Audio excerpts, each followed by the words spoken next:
In this video from Demystifying Proposals, we're going to talk about firm fixed price contract types and what that means for government contractors. These are the basic contract types. There's firm fixed price, or FFP. There's FFP level of effort, or FFP LOE. There's cost plus contracts, and there's three different kinds of those. We'll talk about each: CPIF, CPAF, CPFF. There's time and material contracts. And then there's another contract type, which is called indefinite delivery, indefinite quantity, or IDIQ. But that's generally used for vehicles, not task orders. So we're not going to be talking about that in this particular video.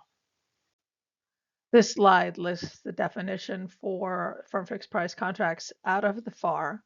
Two things I want to draw your attention to. One is that there should be definite functional or detailed specifications.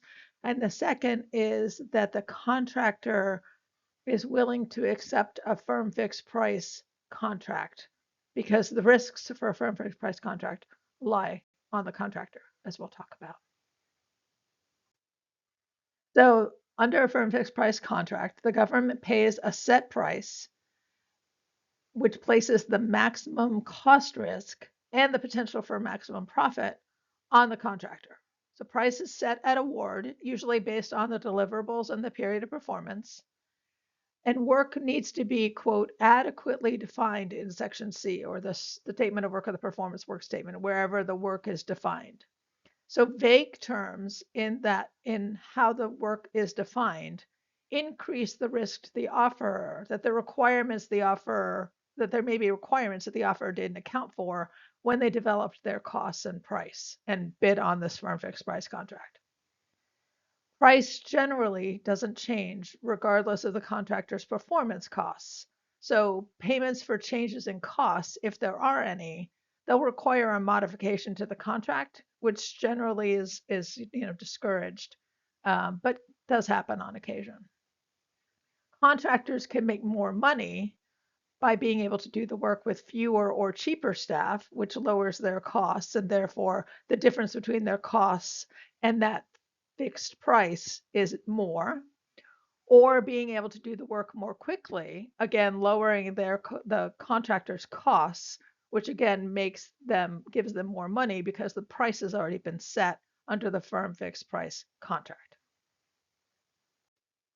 So a firm fixed price pricing proposal by the contractor should be based on the period of performance and the deliverables, what you are required to produce and in what time frame.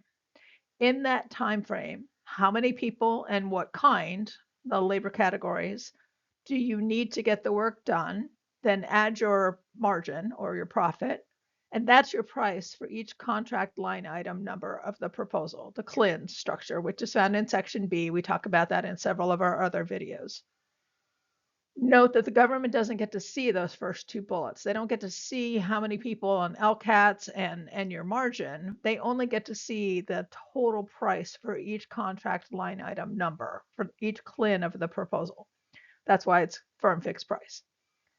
Because the government should not ask for the margin information, FFP contracts can be lucrative for the contractor. So not only on what we said on the previous slide, you can add more margin than you might under other contracts, because it's not the amount of the margin isn't visible to the government. They don't know how much you're charging. However, the government does sometimes ask for that information, even though it shouldn't under a firm fixed price contract. So just be aware of that. And sometimes the government restricts the number of hours the contractor can work, even though theoretically that's on the contractor to manage. So that shorter timeline, if you throw more resources at something to get it done, make more money, that might not always be possible depending on how the government is managing the contract. So just things to be aware of when you're looking at developing your pricing proposal. So your proposal in general for a firm fixed price contract type should be driven by the deliverables, which should be listed in the RFP somewhere. And the companies usually get paid when they deliver a deliverable on time and well done. So the government should primarily use an FFP contract type when the scope of the contract is well defined. That's in the FAR definition, right? That the work needs to be well defined in order for the government to use an FFP contract. So in terms of the technical approach, what does that mean? That means your proposal's technical approach should explain how you would develop the required deliverables, so the steps to develop the required deliverables, and what interactions with government personnel might be required because you're being paid by those deliverables. So you might need sign off on those deliverables in order to get paid. So you need to think about that. Your proposal's technical approach should address how you will ensure the deliverables are of good quality, which should also be echoed in your management approach. Be sure to review not only Section C, or the Statement of Work Performance Work Statement, but also Section B for the CLIN structure and how you will be paid. You must ensure that your technical approach is mapped to the CLIN structure, not just the Statement of Work and the Performance Work Statement. Hopefully those two things are aligned, but if there are discrepancies between the CLIN structure, the tasks, and the deliverables, then you probably want to ask a question during the Q&A period of the proposal development process. When it comes to the management approach for a firm fixed price contract proposal, your management approach should explain how you will meet the deliverable schedule. Your management approach should address how you will ensure the deliverables are of good quality. Your proposal can also include organizational charts and talk about the personnel, but usually that's not as important in a firm fixed price contract because remember, in theory, the government doesn't have any visibility into how many people you're proposing under what LCATs and all of that. So an organizational chart is usually not something that they'll require. Be sure to address your program manager's experience or expertise with FFP contracts, however, because you want to make sure that the government believes that you can manage to an FFP contract, assuming that he or she has that experience. Your key personnel should be mentioned in relation to the deliverable. So every deliverable should be mapped to a member of your team who's responsible for that deliverable, or vice versa, depending on what the RFP requires. The responsible person should not always be the program manager. If that's the way you put your proposal together, that's probably not going to be a winning proposal, in my opinion. You want to have your deliverables responsibility be more than just on the program manager. And again, be sure to review not only Section C, but also Section B for the CLIN structure and how you will be paid, and be sure your cost volume reflects your management approach and vice versa. So a little anecdote on a firm fixed price contract. Years ago, I was working for a large government contractor. And this was back when the Affordable Care Act had just been passed in 2010. And the states were required to modify their Medicaid systems to align to the ACA. We won a firm fixed price contract to help one of those states update its system. The state had a lot of modifications that weren't in the original contract, and we tried to get relief and additional payment to cover those additional costs that we were incurring. But the state refused, and so we refused to do the work. And then the state sued us, and then we countersued the state, and finally it got settled after a lot of time and anguish. And the fallout from that was that the large government contractor then refused to take on any more firm fixed price contracts without approval by the highest levels of the company. Now they've changed that obviously since FFP has become more of a thing, but it was a big deal for like about a year at this large government contractor if you wanted to do a firm fixed price contract, specifically because of this one contract.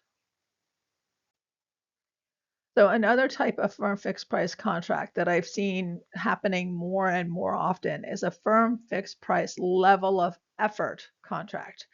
And a firm fixed price level of effort contract requires a specific level of effort over a specific period of time, but the work may not be that well defined. It may be only general terms. So the government agrees to pay the contractor a fixed dollar amount for work that is being done by specific people over a specific time. So generally speaking, according to the FAR, this is the FAR definition, that contracts type is more suitable for an investigation or a study on a specific research and development area. So it's meant to be used there, I've seen it used on lots of different kinds of contracts, not just R&D contracts. The contract of this contract type is similar to time and materials. Your cost is labor categories times the number of staff in each LCAT times the number of hours, add your margin, and usually that's included in the rates for the LCATs because again, you're going to give the government visibility into your rates. So you want to include your margins in each LCAT, and that then gives you your price. So I include this definition or this quote from GovDash because it's important for people to understand. So unlike a standard firm fixed price contract, performance is measured by effort expended, not by what that effort produces. So it's based on you have to submit your your invoice should include how many people worked on the contract and what their rates were. So you have less wiggle room in an FFP LOE contract than in an FFP because you have to give the government that visibility into how many people were working on the contract. And also with some kind of justification for how many people you had, what they did, and a little bit more detail as to what the work was that got done. We hope you enjoyed this video from Demystifying Proposals. Please like and subscribe to our channel.